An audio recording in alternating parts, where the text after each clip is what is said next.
En Haïti, il y a un problème majeur. Les jeunes s'en vont. C'est un véritable exode qui met en péril l'avenir même du pays. Mais et si la solution, la vraie solution, n'était pas à chercher ailleurs? Et si elle était là, sous nos yeux, cachée depuis des décennies dans la constitution haïtienne elle-même? C'est la piste qu'on va explorer aujourd'hui. Alors, la question de départ, elle est simple, mais elle est douloureuse. Pourquoi est-ce que tant de jeunes quittent Haïti? Attention, ce n'est pas un phénomène qui date d'hier, mais aujourd'hui, on parle d'une véritable hémorragie. C'est toute une génération de talent, d'énergie et surtout d'espoir qui s'en va. Et les chiffres, ils parlent d'eux-mêmes. Une enquête de l'UNICEF de 2019. C'est frappant. 44% des jeunes ont l'impression que leur opinion ne compte absolument pas. 44% sont angoissés par le chômage. C'est énorme. On a donc près de la moitié d'une génération qui se sent à la fois invisible et sans avenir économique. Quand on met tout ça bout à bout, on comprend que partir, ce n'est plus vraiment un choix. C'est la seule issue qu'ils voient. Ok, alors comment on va décortiquer tout ça? D'abord, on va se pencher sur le problème, cet exode des jeunes. Ensuite, on va plonger littéralement dans la Constitution pour y trouver ce fameux plan d'action. On verra ce que signifie cette approche bottom-up, de la base vers le sommet, puis très concrètement, quel impact ça pourrait avoir pour les jeunes. Et bien sûr, on va se demander qu'est-ce qui bloque, et surtout comment on pourrait enfin faire bouger les choses. Allez, on y va. Première étape, l'exode des jeunes. Il faut bien comprendre l'ampleur du problème. D'ailleurs, la source qu'on analyse utilise une expression qui en dit long, le fléau migratoire. En fait, c'est un véritable cercle vicieux. D'un côté, on a tout le pouvoir, toutes les opportunités qui sont concentrées à Port-au-Prince, et le reste du pays, il est un peu laissé pour compte. Face à ce vide, les jeunes, qui sont pourtant la force vive de la nation, se disent qu'ils n'ont pas le choix, il faut partir. Et en partant, bien sûr, ils affaiblissent encore plus leur propre communauté. C'est sans fin. Mais c'est là que ça devient intéressant. La source qu'on étudie aujourd'hui propose une idée assez radicale. Et si toute cette centralisation n'était pas normale? Et si c'était une sorte d'anomalie? Mieux encore, et si le remède existait déjà, noir sur blanc, dans la Constitution de 1987? Alors, le concept clé, le voici, les collectivités territoriales. Il faut bien comprendre ce que c'est. Ce ne sont pas juste des bureaux administratifs ou des antennes du gouvernement central. Non. L'idée, c'est que ce soit de véritables centres de pouvoir autonomes, en niveau local, pensés pour être le socle de toute la gouvernance du pays.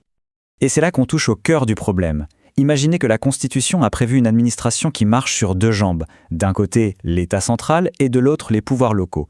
Le souci, c'est que depuis plus de 30 ans, Haïti n'avance que sur une seule jambe. La deuxième, celle qui devait justement répartir le pouvoir sur tout le territoire, elle est quasiment non fonctionnelle.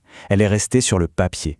Pourtant, ce n'était pas du tout une option à l'origine. Quand la Constitution a été écrite, après la dictature des Duvalier, cette décentralisation était vue comme un pilier. C'était une rupture totale avec le passé, avec cette hyper-centralisation. Le but, c'était vraiment de s'assurer que chaque citoyen, peu importe où il habite en Haïti, ait son mot à dire sur les décisions qui impactent sa vie de tous les jours. Bon, ça nous amène à un vrai changement de perspective. On va essayer de voir comment ce système, s'il fonctionnait enfin, pourrait complètement changer la donne pour le pays. Voilà la grande différence. D'un côté, le modèle top-down, du haut vers le bas, c'est simple, la capitale, Port-au-Prince, décide de tout, pour tout le monde. Et de l'autre, l'approche bottom-up, de la base vers le sommet. Là, l'idée est inverse. Les solutions viennent du terrain, elles répondent aux besoins réels des gens. Et ça, c'est vraiment l'ADN, le principe même des collectivités territoriales. Et les avantages d'une telle approche, ils semblent assez évidents, non?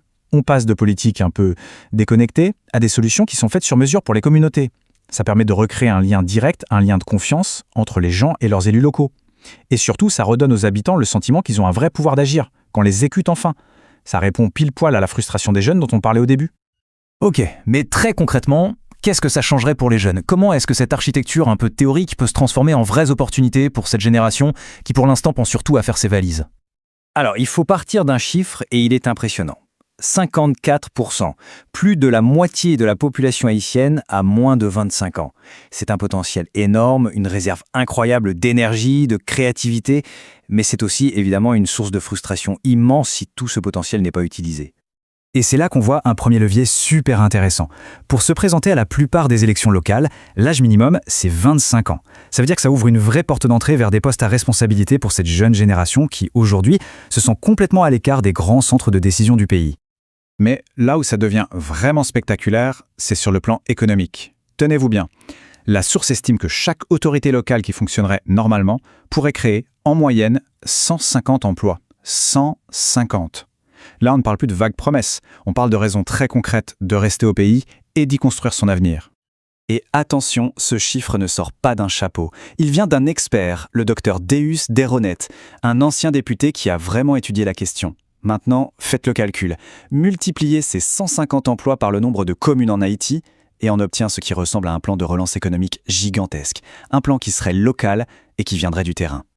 Alors là, la question qui brûle les lèvres, c'est pourquoi, si la solution est là, écrite noir sur blanc dans la Constitution, et si son potentiel est aussi énorme, pourquoi est-ce que rien n'a bougé depuis plus de 30 ans? C'est quoi le blocage? Eh bien, le blocage, il est en fait terriblement simple, et en même temps, il est total. Toute cette belle architecture de décentralisation, elle repose sur des assemblées, des conseils locaux. Pour qu'ils existent, il faut des élections. Et ces élections, en fait, n'ont jamais eu lieu. C'est aussi simple que ça. C'est comme si on avait construit une voiture, mais qu'on n'avait jamais mis la clé dans le contact. Le résultat de tout ça, la source parle d'institutions fantômes.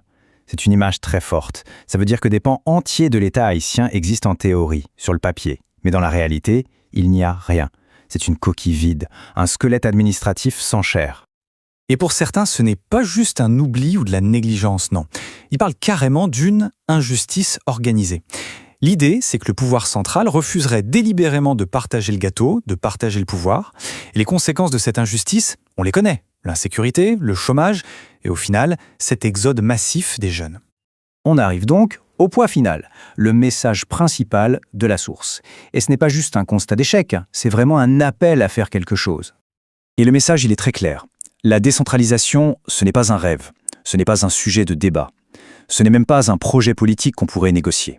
C'est une obligation. C'est un droit qui est inscrit dans la Constitution. Un droit que l'État haïtien ne respecte tout simplement pas depuis des dizaines d'années. La question n'est donc pas de réinventer la roue, mais simplement d'appliquer la loi.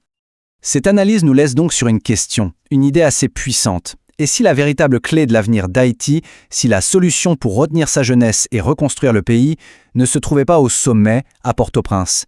Et si elle était là, à la base, dans le potentiel de chaque village, de chaque communauté, qui attend juste d'être libérée? C'est une question qui mérite d'être posée.